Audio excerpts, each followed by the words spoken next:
সুপ্রিয় দর্শক, আসসালামু আলাইকুম। আমন্ত্রণ জানাচ্ছি ঈদ শুভেচ্ছা একটি বিশেষ বাণী দেখার জন্য। দীর্ঘ 17 বছর পর বাংলাদেশ জাতীয়তাবাদী দলের বিভিন্ন নেতৃবৃন্দকে আমরা দেখতে পাচ্ছি ঈদ আনন্দে ভেসে যাচ্ছে। এমন একটি অবস্থায় ঢাকা মহানগর উত্তর রূপনগর থানাধীন এলাকায় আমরা পেয়ে গেলাম বিশেষ একটি নেতৃবৃন্দ ইউনিটি, যাদের মধ্যে দেখা যাচ্ছে ঢাকা মহানগর উত্তর রূপনগর থানা বিএনপি প্রতিষ্ঠাতা সাবেক সভাপতি আব্দুল আওয়াল সাহেবকে আমরা একটু আজকে ঈদ শুভেচ্ছা বিনিময়ে আমরা করব। আসসালামু আলাইকুম। ওয়ালাইকুম সালাম। আওয়াল সাহেব ভালো আছেন? আলহামদুলিল্লাহ। আমরা দীর্ঘ 17 বছর দেখেছি আপনার নেতাকর্মী নিয়ে আপনি রূপনগর থানাধীন এলাকায় থাকতে পারেননি, নীরবে ঘুমিয়ে বা নীরবে পথ চলতে বা এরকমভাবে স্বাধীনভাবে ঈদ মুখরি আনন্দ পজিশনে। 17 বছর পর 4 আগস্ট 2024-এর পর 2025-এ এই ফার্স্ট ঈদে আপনারা কেমন আছেন একটু প্লিজ বলবেন। আলহামদুলিল্লাহ, আল্লাহ পাকের কাছে অশেষ শুকরিয়া আদায় করি যে বিগত 17 বছর এই স্বৈরাচারী হাসিনার অত্যাচারে আমি এবং আমাদের বাংলাদেশ জাতীয়বাদী দলের বিএনপি সহ সকল অঙ্গ সহযোগী সংগঠনের সকল নেতৃবৃন্দ কোনো লোকই আমরা এলাকায় থাকতে পারি না। আজকে দীর্ঘ এই 17 বছর পরে 5ই আগস্টে বাংলাদেশ বৈষম্য বিরোধী ছাত্র সহ বাংলাদেশ জাতীয়বাদী দল সহ বাংলাদেশের সকলের নেতৃত্বে আমাদের এই আওয়ামী লীগ সরকারকে পতন করার পরে আজকে আমরা 17 বছর পরে সকলে একত্রে একসাথে এই ঈদ উল ফিতরের ঈদ উদযাপন করলাম। আল্লাহর কাছে অশেষ অশেষ শুকরিয়া আদায় করি।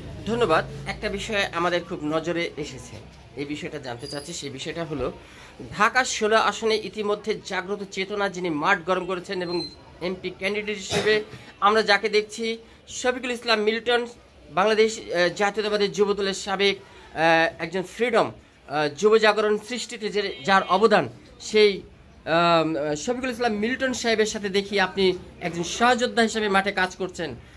এই বিষয়ে একটু জানতে চাই। এখন তো ঈদ শেষ, এখন সামনে ইলেকশন আসছে, কেমন প্রস্তুতি নিচ্ছেন মিল্টন সাহেবকে নিয়ে? আলহামদুলিল্লাহ, আমরা মিল্টন ভাইকে নিয়ে আমরা পথ চলার উদ্দেশ্য কিছু কারণ আছে। সেটা হলো আমরা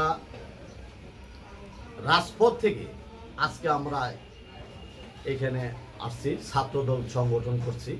আর আমাদের মিল্টন ভাই ছাত্রদল থেকে আজকে বাংলাদেশ জাতীয়বাদী যুব দলের কেন্দ্রীয় নির্বাহী কমিটির ভারপ্রাপ্ত সাধারণ সম্পাদক ছিলেন। আপনারা জানেন এবং দেখছেন এবং এখনও আমাদের ভিডিও ফুটেজ আছে। বিগত দিনে এই স্বৈরাচারী হাসিনা পতনের আন্দোলনে এই শফিকুল ইসলাম মিল্টন ভাইয়ের সমস্ত শরীর রক্তাক্ত রাজপথ উত্তপ্ত করার কারিগর আমাদের শফিকুল ইসলাম মিল্টন ভাই। আমরা আশা করি আমাদের ভারপ্রাপ্ত চেয়ারম্যান উনি বলেছেন যারা মাঠে ছিল তাদেরকে মূল্যায়ন করা হবে।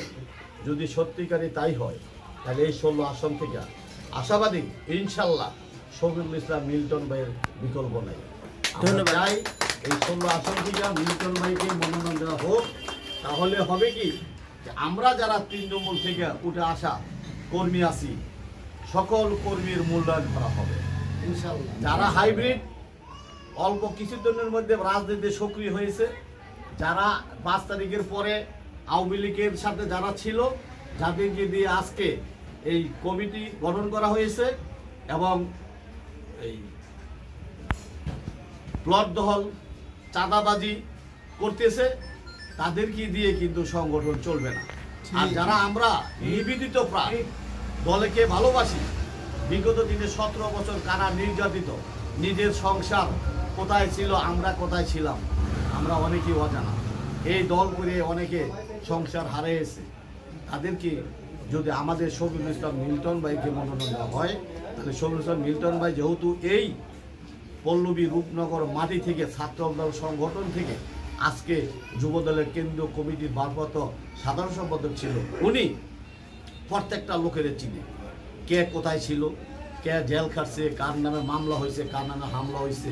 অবশ্যই আমি আশা করি যে দল এমন একটা লোকের মনোনয়ন দেখ যে সকল লোকের তৃণমূল যারা নির্যাতিত ছিল তাদেরকে খোঁজখবর নিতে পারে। সেই কারণে আমরা আশাবাদী যে অবশ্যই আমরা শফিকুল ইসলাম মিল্টন ভাইকে আমাদের ভারপ্রাপ্ত চেয়ারম্যান জনাব তারেক রহমান আগামী দিনে এই ঢাকা 16 আসনের অভিভাবক হিসাবে, এমপি হিসাবে ওনাকে মনোনয়ন দেবেন ইনশাআল্লাহ।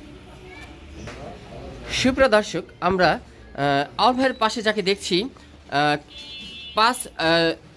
4 আগস্টের আগে যিনি অ্যারেস্ট হয়েছিলেন, কাশিমপুর জেল থেকে বেরিয়ে যিনি এখন খুব সুন্দরভাবে একটা ঈদ করলো, সেই রূপনগর থানার যুবদল নেতা রানা ভাইকে আমরা পেয়ে গেলাম। ভাই ভালো আছেন? তো এই দীর্ঘ 17 বছর তো অনেক জেল জুলুম মধ্যে ছিলেন, আজকে যে সুন্দর একটা ঈদ করছেন হাসি মুখে, কেমন লাগছে? আলহামদুলিল্লাহ ভালো লাগছে, ভালোই ঈদ কাটাইতেছি। এখন তার কোনো সমস্যা নেই? এখন আর সমস্যা নেই, মাশাআল্লাহ। মিল্টন ভাইয়ের সাথে মাঠে দেখছি, মানে চান যে মিল্টন ভাই ঢাকা আসনে 16 আসনে এমপি হোক? আমরা অন্তর থেকে চাই। আমরা বিগত দিনে জেল জুলুম আওয়ামী লীগের অত্যাচার অপেক্ষা করে আমরা মিল্টন ভাইয়ের সাথে ছিলাম, আমরা সব সময় আছি। উনি আমাদের অভিভাবক হিসাবে ছায়ার মতো ছায়া দিয়ে রাখছে, তো সেই জন্য আমাদের মিল্টন ভাইকে অন্তর থেকে ধন্যবাদ। সুপ্রিয় দর্শক, এখন যার সাথে কথা বলবো, ঢাকা মহানগর উত্তর রূপনগর থানার 92 নং ওয়ার্ডের সাবেক যুবদলের সংগ্রামী সাংগঠনিক সম্পাদক। সংগ্রামী এই জন্যই বললাম, যিনি র্যাব, পুলিশ, ডিবি এবং পুলিশকে তোয়াক্কাই করতো না, রাজনীতির মাঠে তার এতটাই মিছিল মিটিংয়ে তার অবদান, এই শফিকুল ইসলাম মিল্টনের সাথে। আজকে সেই শফিকুল ইসলাম মিল্টনের সাথে আমরা যাদেরকে দেখছি মিছিল মিটিংয়ে এবং ফ্রিডমের সাথে সহকারী ফ্রিডম, যেই শফিকুল ইসলাম মিল্টনের সাথে আমরা যার সাথে কথা বলছি তার নামও শফিক। তো শফিক ভাই ভালো আছেন? আলহামদুলিল্লাহ। একটু জানতে চাই, এই যে এই 17 বছর কত কষ্টই না জেল কেটেছেন এবং রাজপথে মারামারি, এখন একটু জানতে চাই এই যে 2025 সালের ফার্স্ট ঈদ কেমন কাটালেন? আলহামদুলিল্লাহ অনেক ভালো। তো আপনার ঢাকা 16 আসনে মিছিল মিটিংয়ে আপনার সবচেয়ে বড় মিছিলটাই আপনি নিয়ে বের হন, এবং মিল্টন ভাইকে আপনি এত ভালোবাসেন। ঢাকা 16 আসনে যদি পার্লামেন্টারিতে যদি মিল্টন ভাই যেতে পারে, আপনার কি ভূমিকা থাকবে যুবদল এবং এই যুব সমাজের জন্য? ধন্যবাদ আপনাকে।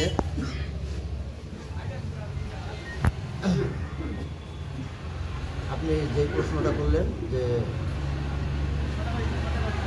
শফিকুল ইসলাম মিল্টন সাহেব যদি পার্লামেন্টে যেতে পারে, তাহলে ওনার সংসদীয় আসন পল্লবী রূপনগর তথা ঢাকা 16 আসন, ঢাকা 16 আসনের জনগণের জন্য আমরা কি করতে পারি? আমরা আমাদের নেতা যদি আল্লাহর রহমতে সংসদ সদস্য নির্বাচিত হয়, আমাদের দলের চেয়ারম্যান, ভারপ্রাপ্ত চেয়ারম্যান জনাব তারেক রহমান যদি তাকে নমিনেশন দিয়ে থাকেন, তাহলে আমরা জনগণের সর্বক্ষেত্রে জনগণের জন্য আমরা কাজ করব। যে কোনো কাজ জনগণের কল্যাণে সকল প্রকার কাজ আমরা করব।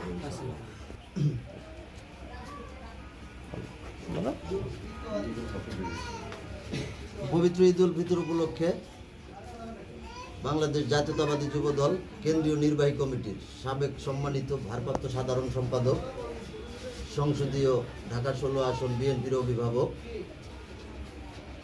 জাতীয়তাবাদী যুবদলের ঐক্যের প্রতি জননেতা জনাব শফিকুল ইসলাম মিল্টন ভাইয়ের পক্ষ থেকে ও আমাদের রূপনগর থানা বিএনপির প্রতিষ্ঠাতা সভাপতি আমাদের সকলের প্রিয় আব্দুল আওয়াল ভাই সহ রূপনগর থানা যুবদল ও আমার প্রাণপ্রিয় সংগঠন 92 নং ওয়ার্ড যুবদলের সকলের পক্ষ থেকে ও আমার ব্যক্তিগত পক্ষ থেকে সংসদীয় ঢাকা 16 আসন সহ দেশবাসীকে জানাই পবিত্র ঈদ উল ফিতরের শুভেচ্ছা ও ঈদ মোবারক। প্রিয় দর্শক, আমরা কথা বলছি আরেকজন জেল জুলুম নির্যাতিত একটি সময় ঠিকমতো ঘুমাতে পারে নাই আমার তথ্য সংগ্রহে এমন একজন ব্যক্তি, মনির ভাই, রূপনগর থানার যুবদল নেতা। ভাই ভালো আছেন? আলহামদুলিল্লাহ। এই যে এখন 2025 সালের ফার্স্ট ঈদ, কত সুন্দর ঈদ মুখরি আনন্দে আছেন, কেমন লাগছে? আলহামদুলিল্লাহ। এখন কোনো সমস্যা আছে? না, এখন আর পুলিশের সোর্স খুঁজে না, পুলিশকে যে ভাই ধরে নিয়ে যান, এটা নাই। এটা নাই না? ভালো হয়ে গেছে সবাই নাকি? ভাই আসসালামু আলাইকুম। ফাহিম ভাই, আপনাকে দেখেছি ইস্টার্ন হাউজিং এলাকায় একটা দিন আপনি শান্তিতে থাকতে পারেননি। আপনাকে এমনও আমাদের তথ্য সংগ্রহে আছে, বোটানিক্যাল গার্ডেনের পিছন দিয়ে দৌড়ে পালিয়ে গেছেন। আপনি সেই ব্যক্তি। এখন কেমন আছেন এই ঈদে একটু বলেন। জি আলহামদুলিল্লাহ, মহান আল্লাহ রাব্বুল আলামিনের অশেষ মেহেরবানি আর সকলের কৃপায় আলহামদুলিল্লাহ ভালো আছি। পুলিশের সোর্স তার খুঁজে না না, না। অ্যারেস্ট করে দেওয়ার জন্য। ঈদ মোবারক। ঈদ মোবারক। ধন্যবাদ আপনাকে, ধন্যবাদ। প্রিয় দর্শক, দেখলেন ঈদ মুখরি আনন্দিত কতটা এখন বাংলাদেশ জাতীয়তাবাদী দলের নেতাকর্মীরা। প্রিয় দর্শক, এমনটাই যেন আনন্দ উৎসব মুখরিত থাকেন এই বাংলাদেশের প্রতিটা মানুষ, দল মত ধর্ম বর্ণ নির্বিশেষে দেশ থাকবে শান্তিতে, এমনটাই বেগম খালেদা জিয়া এবং তারেক রহমানের আশাবাদী। এবং সবাই নেতাকর্মীরা এখন যেন আস্তে আস্তে যেন আবার দাঁড়িয়ে যেতে পারে, বাংলাদেশকে যেন সুন্দর করে ঢালোভাবে সাজাতে পারে, এমনটাই আশাবাদী বাংলাদেশের জনগণের। এখন আর নেই কোনো সেই ফ্যাসিস্ট, নেই কোনো সেই বিএনপির নেতাকর্মী ধরিয়ে দেওয়ার সেই সোর্স, এবং নেই সেই পুলিশ। সব কিছুই বদলে গেছে। বদলে যাওয়া বাংলাদেশ যেন এমনই হয়, স্বাধীনতার সার্বভৌমত্ব রক্ষায় যেন বাংলাদেশ জাতীয়তাবাদী দল কাজ করতে পারে, এমনটি আশাবাদী। আমিও আপনাদের সাথে ছিলাম, শাহ আলম সম্রাট, reporter, MCV TV online YouTube channel.